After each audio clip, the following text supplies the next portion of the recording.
ప్రభుత్వ ఉద్యోగాలు సాధించాలని ఆకాంక్షించారు. అసలు ప్రభుత్వ ఉద్యోగాలే 2 లక్షల ఉద్యోగాలు ఇవి. ఇది పాయింట్ కదా. ఇప్పుడు చదువుకుంటారు, ఇప్పుడు గ్రామాల్లో చదువుకుంటారు, మహిళలు చదువుకున్నారు, ఉద్యోగాలు లేక రోడ్ల మీద పడి తిరిగే పరిస్థితి అయిపోయింది. ఇప్పుడు అశోక్ నగర్లో ఎంతమంది నిరుద్యోగులు ఇప్పటికీ రోడ్ల మీద తిరుగుతున్న పరిస్థితి.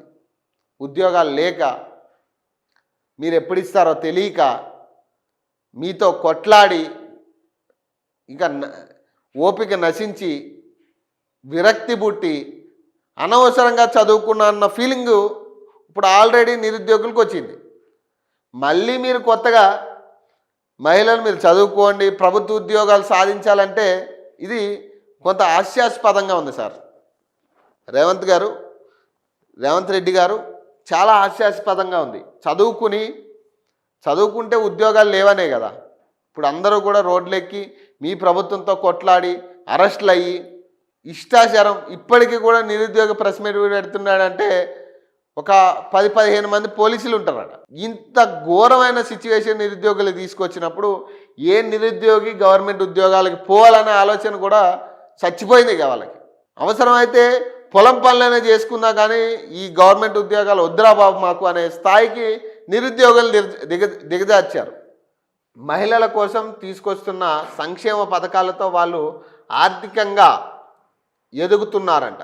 ఏం సంక్షేమ పథకాలు తీసుకొచ్చారు మహిళలకి? ఏం సంక్షేమ పథకాలు తీసుకొచ్చారు? మహిళా సంఘాల సభ్యులను ఆర్థికంగా నిలబెట్టాలని 1000 బస్సులకు వాళ్ళను యజమానులుగా చేశామంట. 1000 బస్సులు ఏడున్నాయి? ఆదాని అంబానీతో పోటీ పడే విధంగా సోలార్ పవర్ ప్లాంట్లను, పెట్రోల్ బంకులను అప్పగిస్తున్నాం. మన ఆడబిడ్డలు తయారు చేసే వస్తువులను ఉత్పత్తి చేసి ప్రపంచ మార్కెట్లు అమ్మడానికి హైదరాబాద్ హైటెక్ సిటీలో 3.5 ఎకరాలు ఇచ్చాం. ఆడబిడ్డలు తయారు చేస్తున్న వస్తువులు 150 షాపుల్లో అమ్ముడవుతున్నాయి. ప్రపంచ పర్యాటకులు వచ్చి వస్తువులు కొంటున్నారు. అమెజాన్ ద్వారా అమెరికాలో ఉండే వారు కూడా మన వస్తువులు కొనడానికి ఏర్పాట్లు చేస్తున్నామని వెల్లడించారు. అసలు నాకు అర్థం కాని అసలు ఇవి కూడా ఉన్నాయా అనే కాడికి ఇప్పుడు వచ్చింది. 1000 బస్సులకి మహిళల్ని యజమానురాలని ఎట్లా